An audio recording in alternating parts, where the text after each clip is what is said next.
सावन के महीने में प्रदोष का जो दिन आए, कई कई माताएं तो ऐसी भी होती हैं भाई, पत्र लिखती हैं, कहे गुरुजी हमारे घर में अभी इनकी तबीयत ठीक हुई, फिर ससुर की तबीयत खराब हो गई, देवर का हो गया, देवरानी का हो गया, सास की हो गई, मेरी हो गई, बच्चे बीमार पड़ रहे हैं, कहीं कोई बीमार पड़ रहा है, कोई बीमार पड़ रहा है, एक ना एक घर में बीमार पड़ते ही रह रहे हैं, कोई ठीक रह ही नहीं पा रहा। गुरुदेव हमारे घर में कोई दोष हो गया क्या, या हमारे पूजन के कक्ष में कोई तकलीफ हो गई, या हमारे घर में पितृदोष हो गया, वास्तु दोष हो गया, काल सर्प दोष हो गया, एक बीमार पड़ता एक ठीक होता, फिर बीमार पड़ता फिर ठीक होता, फिर बीमार पड़ता फिर ठीक होता।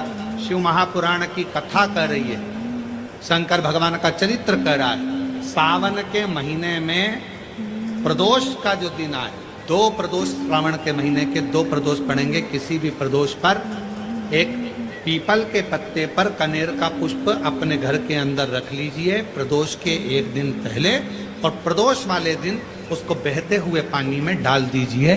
जिंदगी में जो तुम्हारे यहाँ तकलीफ चल रही है, एक उठ रहा है, एक बैठ रहा है, एक बीमार पड़ रहा है, एक ठीक हो रहा है, फिर बीमार पड़ रहा है, फिर ठीक हो रहा है, ये ठीक हुआ, फिर इसको हो गया, फिर इसको कुछ हो गया, फिर किसी को कुछ हो गया, अर्थात शिव का नाम लेकर।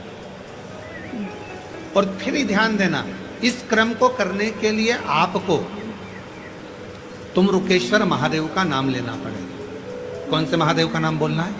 तुमरुकेश्वर महादेव, जिन्होंने भगवान शंकर की अविरल भक्ति को धारण करा। एक प्रसंग बड़ा सुंदर आता है, शिव गुरु की वाणी का प्रसंग। मेरे भगवान ओघड़दानी बैठे हुए थे कैलाश पर, थोड़ा असुरों का आगमन हुआ। अब नंदी समझ नहीं पाए कि ये असुर क्यों आए।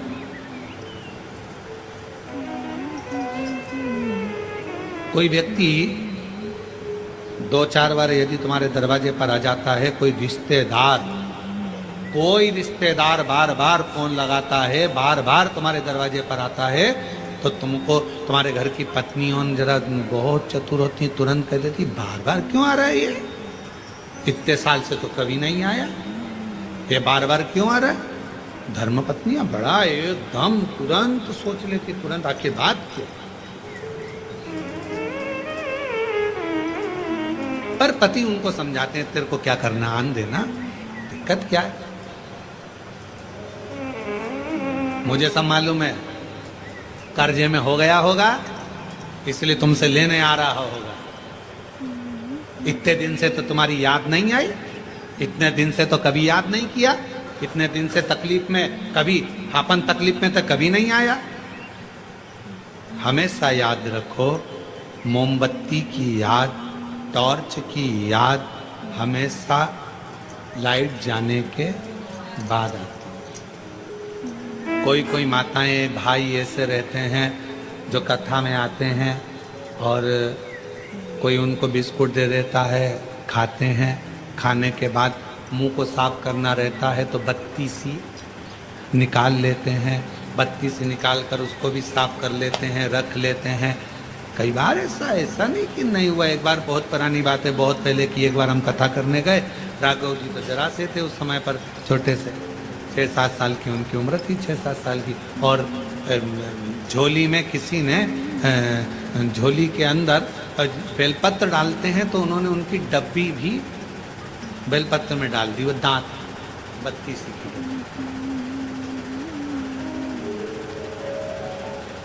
कोई बत्ती सी की डब्बी भी उसमें झोली में डाल दी, और बत्ती सी की डब्बी जैसी झोली में पड़ी और झोली पड़कर सीहोर गई, और सीहोर जाने पर राघव जी ने खोली, और खोले तो आवाज निकाल, पापा देखो किसी के दांत आ गए। अब वो हो सकता है कभी कभी योग संजोग में आ जाए तो दांत की जरूरत, हमने कहा कि उसको दांत की जरूरत कब पड़ेगी, जब वो कुछ खाने के लिए बैठे। टॉर्च की जरूरत कब पड़ेगी, जब अंधेरा होगा। और फिर एक बात याद रखना, चाबी की जरूरत, तुम्हारे घर के ताला लग गया और उसकी चाबी की जरूरत कब पड़ेगी, जब ताला हो। जब ताले को खोलना हो तब चाबी की जरूरत पड़ती है। खाने बैठोगे तो दांत की जरूरत पड़ती है, अखबार पढ़ने बैठोगे तो चश्मे की, जम के बोलो जरा, चश्मे की जरूरत पड़ती है। उसी तरह अंधेरा होने पर टॉर्च की जरूरत पड़ती है।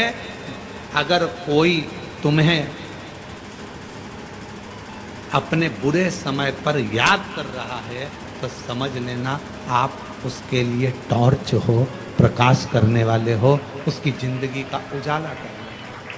आप ये ना सोचो कि हमारी जरूरत, क्यों ताला खोल रहे हो, क्यों दरवाजा खोल रहे हो, क्या करना अपने को, होने दो, क्या परेशान होने दो उसको। ना ना ना ना, उसको जरूरत पड़ी है, वो अपना है, अपना है। तो फिर निवेदन है, मत बुरे कर्म कर बंदे वरना पछताएगा, भगवान की आंखों से तू बच नहीं पाएगा, तू बच नहीं पाएगा।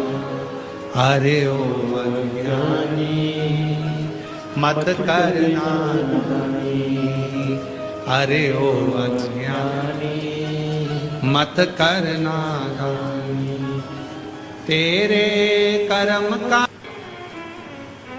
शिव महापुराण की कथा कहती है, अगर मौका मिले और शंकर की भक्ति का मौका मिल जाए, हम कथा में पहले भी कहे, अगर आप शंकर जी के मंदिर में जा रहे हो, शिव की आराधना कर रहे हो, शंकर के मंदिर में जाकर पशुपति व्रत कर रहे हो, जल चढ़ा रहे हो, आराधना कर रहे हो, शंकर के मंदिर में अगर कोई गलती भी कर रहा है तो शिव के सामने कभी उसकी गलती को मत बताओ, कभी ही मत बताओ, अरे तूने एक गलती कर दी, ना ना ना, कभी नहीं।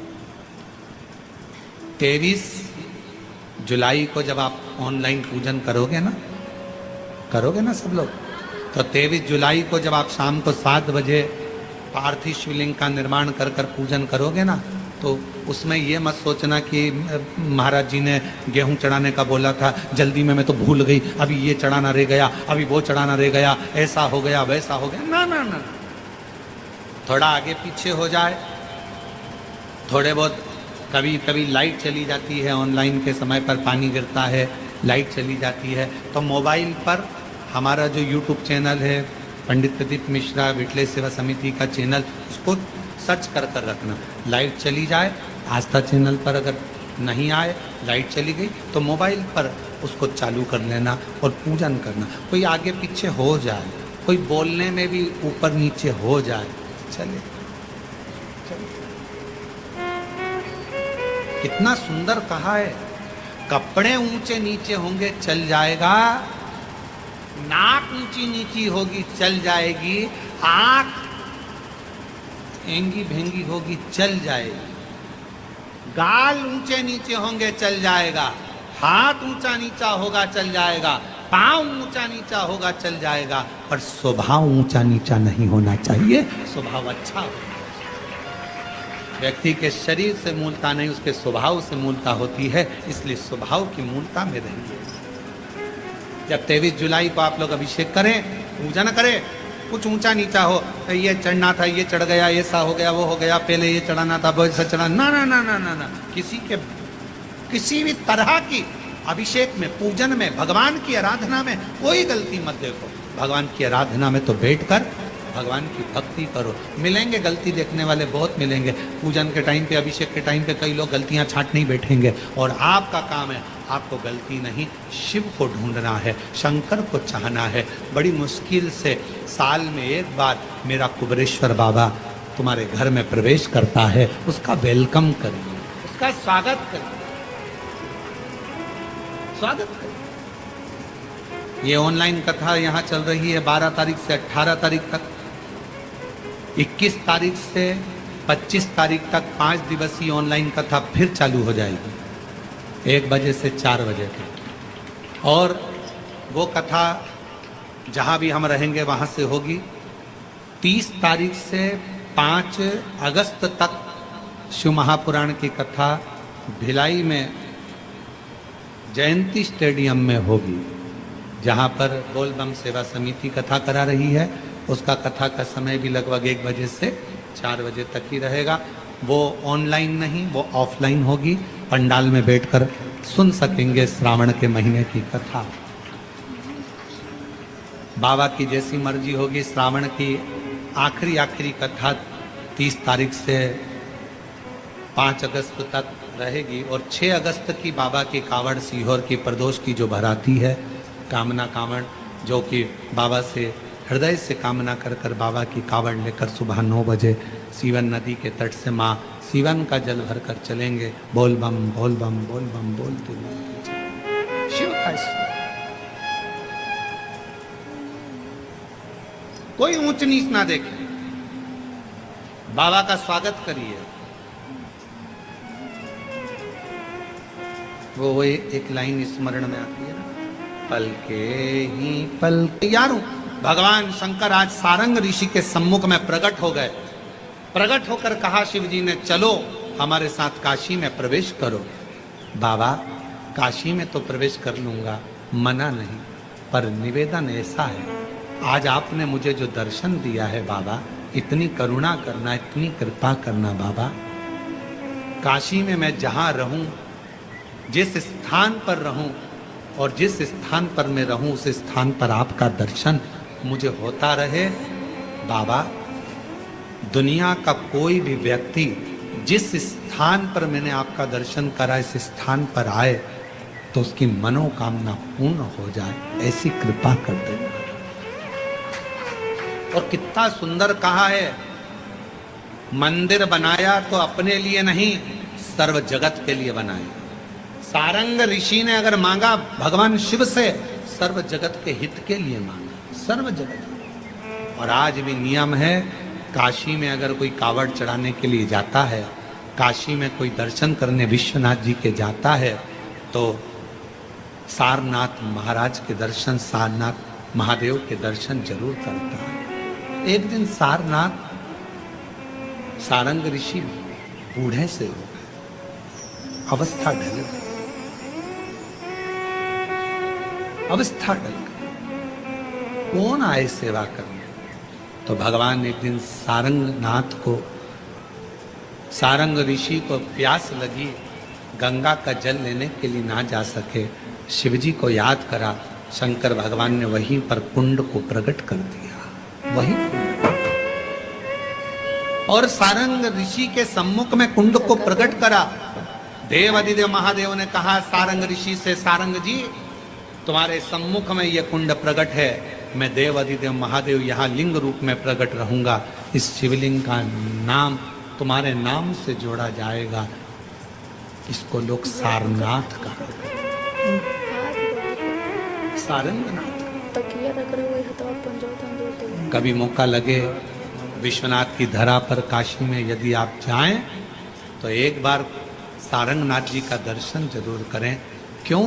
क्योंकि वो एक ऐसा दिव्य दर्शन है, सारनाथ भगवान का एक ऐसा दिव्य दर्शन है, उस कुंड का ऐसा दिव्य दर्शन है, जहां पहुंचकर हम जो कामना लेकर, अगर कितना भी जीवन में ऋण पड़ा हो, कितना भी कर्जा पड़ा हो, कितना भी दुख पड़ा हो, कितनी भी तकलीफ पड़ी हो, अगर काशी में सारनाथ भगवान का दर्शन यदि कर लेते हैं, तो हमारी जिंदगी के सारे दुख धीरे धीरे धीरे धीरे, हमारा कर्जा धीरे धीरे चूक जाता है, समाप्त हो जाता है। सारनाथ भगवान का इतना महत्व लिंग पुराण में भी है, शिव महापुराण में भी है, नर्मदा पुराण में भी है। सारनाथ भगवान का वर्णन स्कंद पुराण के काशी खंड में भी, चारों पुराणों में इसका वर्णन। कहाँ से लाते हैं, सूखता नहीं है उसको, ये सूट करने का ये सबसे। और यदि 3 या 4 बजे संसार का कोई व्यक्ति अगर मान लो काशी में जाकर सारनाथ भगवान का दर्शन ना कर पावे और उसकी जिंदगी में बहुत कर्जा है, इतना भी धन नहीं है कि काशी जाकर सारनाथ भगवान का दर्शन करे, तो शिव महापुराण की कथा कहती है, अगर बन सके तो 5 बेलपत्र, 5 दुर्वा, 5 कनेर का पुष्प, 5 काली तिल हाथ में रखकर सारनाथ भगवान का स्मरण कर कर भगवान शंकर के मंदिर में शिवलिंग पर समर्पित कर, और शिवलिंग पर समर्पित कर कर सारनाथ भगवान का स्मरण कर कर लोटा भरकर जल शिव को समर्पित करें, उसी का थोड़ा सा जल झेल कर लेकर आकर अपने घर व्यापार के ऊपर छिड़कना प्रारंभ करें। धीरे धीरे 3 महीना भी नहीं लगेगा, व्यापार वृद्धि करेगा, कर्जा चूकना प्रारंभ हो जाएगा। सारनाथ भगवान का इतना महत्व, बोले सारनाथ महादेव की, शिव का इतना उसको जाने। वीडियो वायरल होने में भी जोर लगता है, बाद में दिक्कत ना आने लगे। और अभी ये समझ गए ना, ज्यादा वीडियो मत डालो, तो कहाँ वीडियो ज्यादा डाल रही हूँ कल से। वापिस आए, आज शिव जी को तो बहुत कल क्रोध। बाबू बिल्कुल है मेरा ना के बराबर वीडियो देख रहा है, मैं भी 1% नहीं तो मैं वो मंदिर के नहीं, अंदर ये खत्म होगा। परसों कोई आया था मैसेज, पशुपतिनाथ मुझे का जब व्रत कर रिचार्ज रहा कराया था, है। उस दिन 50% का मंदिर के अंदर कोई 50% 16 आने का मतलब सोमवार वही कर है, रहा है, 100% वाला अनलिमिटेड संकट वाला नहीं है। सोमवार कर रहा है, सोमवार का मोबाइल में व्रत खुद ही कर रहा है, मैसेज में रहेगा। और सही है, वहाँ काम का चल जाए तो घरे बैठे सेवादार, कोई जाने वहाँ नहीं, का किसी ट्रस्टी, वहाँ का ये सुबह का पुजारी, जब वहाँ शूट पर करने का टाइम हो सेवा जाएगा और करने फार्म में वाला कैसे व्यक्ति तुम लेते जाओ, चाहे या कोई मंदिर को बड़की है, संभालने मुर्गी हो, वाला चाहे व्यक्ति, छोटकी, चाहे है ये दोनों उठा लेके सब पर चले चिड़ जाओगे चिड़ ना, चिड़ चिड़ क्रोध अपशब्द और सबको भगाने का काम करे, समझ लेना कि तो उसके आराम से विनाश का कैसे कि टाइम, नहा धो के उसके विनाश का समय। कबू कबू दे देता है। कैलाश पर रोज तो नहीं रहता, नंदी रोज तो कभी असुरों रात को नहीं भगाए सोते थे, हुए केवल देखते हो असुर, सकता है, कभी कभी और हो जाता है। नंदी को लगा कि ये कल असुर है, रात इनको भर भगा नहीं दूं, था, लाइट ये का पूरे वो मेरे करता है, कैलाश पर पावर उत्पात बढ़ा के मचाएंगे, मानो शिव को उसे पसंद कभी- नहीं आया। भगवान तो मैं क्या शंकर बोल का रही थी, कार्य है वही सबको 12 जोड़ना, बजे जाते हो, चाहे शिव जी सुबह का हो, काम चाहे तोड़ने रात, का नहीं कैसे जोड़ने नहा का धो है। के गए रहते शंकर हो, चाहे भगवान तुम डमरू का अपना नाद क्यों करे, क्योंकि जहाँ सबको तुम्हें जोड़ने का सुटेबल लगे, क्रम तुम्हें बंद रूमों में तो किया। एक साइड सबको देवलिया तो जोड़ना सब ही फंसा शिव का हुआ काम। है। हये ललका गमछवा अगर लेते जाओगे तो नीचे बस ललका गमछवा बिछा और के कोई एक शंकर बराबर भगवान के चेहरा करीब में पूरा आ ना जाए, रहे, शिव जी के पास में आ तो जाए कैसे और मंदिर की मालूम चौकी पड़े की कोई तरह हो व्यक्ति आया, जाता है चलो ना। निकलो यहाँ से बाहर, और रहो क्या कर रहे हो, चलो जाओ चलो जाओ। देखो मंदिर में